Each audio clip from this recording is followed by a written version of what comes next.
किसी मित्र ने एक बहुत अच्छा प्रश्न किया है। वह प्रश्न है कि आप जो है जब आप साधना करते हैं तो क्या सुरक्षा घेरा लगाना जरूरी है? क्या हर साधक को जब भी कोई साधना करता है क्या सीधा मंत्र की तरफ चले जाना चाहिए या अपनी प्रोटेक्शन भी करनी चाहिए?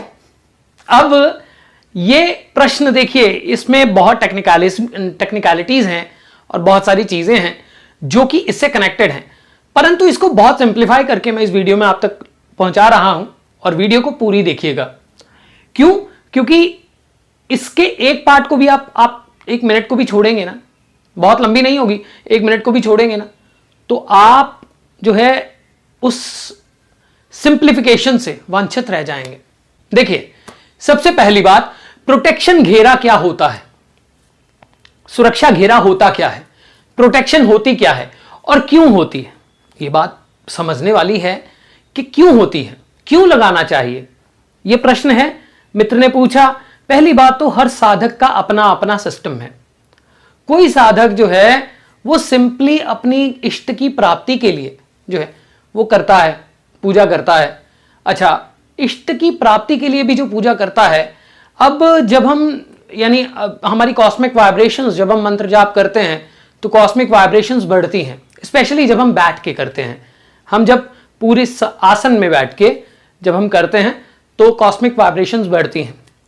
अब उससे क्या होता है, हमारी फ्रीक्वेंसी जो होती है बॉडी की वो राइज होती है, हमारे न्यूरॉन्स एक्टिव होते हैं, हमारी बॉडी जो होती है वह उसकी ट्रांसमिशन बढ़ जाती है।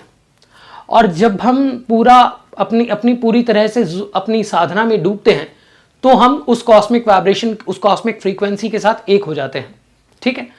अब सुरक्षा घेरा क्या होता है? सुरक्षा घेरा, कुछ साधक जो होते हैं अपने आसपास जल को नवारण मंत्र के द्वारा छिड़क लेते हैं और वह सुरक्षा घेरा हो जाता है। कुछ साधक दिए जला लेते हैं, कुछ साधक जो है अन्य तरह के कवच पढ़ लेते हैं, उन कवच से अभिमंत्रित सामग्री को अपने आसपास छिड़क लेते हैं। आपने देखा होगा लक्ष्मण रेखा वाला, वही बस सुरक्षा रेखा होती है। यह जो होती है वे उन साधनाओं में होती हैं जो साधनाएं विभत्स होती हैं। सपोज इट, आप कोई अघोर साधना कर रहे हैं, आप कोई तंत्र साधना कर रहे हैं, आप कोई इसी प्रकार की उग्र साधना कर रहे हैं जिसमें उस देवी के गण भी आते हैं या उस देवता के गण भी आते हैं, और आप बहुत सारी ऐसी वाइब्रेशंस को अट्रैक्ट कर लेते हैं जो नहीं आनी चाहिए, तो ऐसी स्थिति में आपको सुरक्षा घेरा लगाना जरूरी होता है। परंतु सामान्य साधना में, चलते फिरते साधना में, अब कोई बीज मंत्र जप रहा है, कोई देवी मंत्र जप रहा है, कोई, जैसे मैंने पिछली वीडियो में आपको बताया कि आप चलते फिरते जो है दुर्गा गायत्री मंत्र जाप कर सकते हैं, मानसिक रूप से चलते फिरते बीज मंत्रास का जाप कर सकते हैं। तो उस टाइम आप कहाँ हर वक्त घेरा लगाओगे, तो वहां पे घेरे की जरूरत नहीं होती है। परंतु जब आप बैठ के करते हैं तो ये बहुत अच्छी बात है कि अगर आप साधना करते हैं और बैठ के करते हैं, उस वाइब्रेशन के साथ पूरा जुड़ते हैं, तो फिर आप जो है वो उस साधना में जुड़ते हुए उस जगह पे बैठ के जब आप किसी भी चालीसा का, किसी भी कवच का, जैसे चंडी कवच है, बगलामुखी कवच है, और सारे कवच हैं और भी ऊर्जाएं हैं, जो भी गायत्री मंत्र या फिर किसी भी प्रकार का साधना आप करते हैं, किसी भी प्रकार के देवी मंत्र का जाप करते हैं, किसी भी प्रकार के बीज मंत्रास का जाप करते हैं बैठ के, और वो भी कार्य सिद्धि के लिए, तो फिर आपको जो है जरूरी है कि आप चंडी कवच या किसी प्रकार का इस प्रकार का मंत्र आप जाप जरूर करें। आप यानी मान लीजिए आप जो कवच नहीं कर सकते हैं वो कुंजिका कर लें, जो कुंजिका नहीं कर सकते हैं वो अपने कोई गुरु मंत्र कर लें, और जो गुरु मंत्र नहीं कर सकते हैं वह किसी भी प्रकार से किसी इस प्रकार का स्तोत्र पकड़ लें, कोई चालीसा पकड़ लें, हनुमान चालीसा, दुर्गा चालीसा।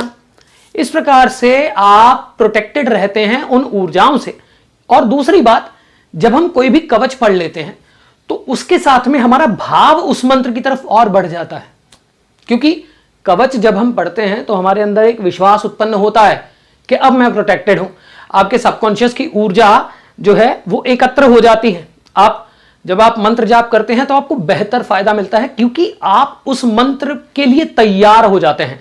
सबकॉन्शियसली आप उस ऊर्जा के लिए तैयार हो गए, आपने उस जाप को, उस पाठ को, आपका संकल्प और स्ट्रांग हो जाता है। क्यों? क्योंकि आपको ये आंतरिक विश्वास और बाह्य विश्वास हो जाता है कि अब मैं प्रोटेक्टेड हूं। तो ये बहुत अच्छी बात है, कर लेना चाहिए।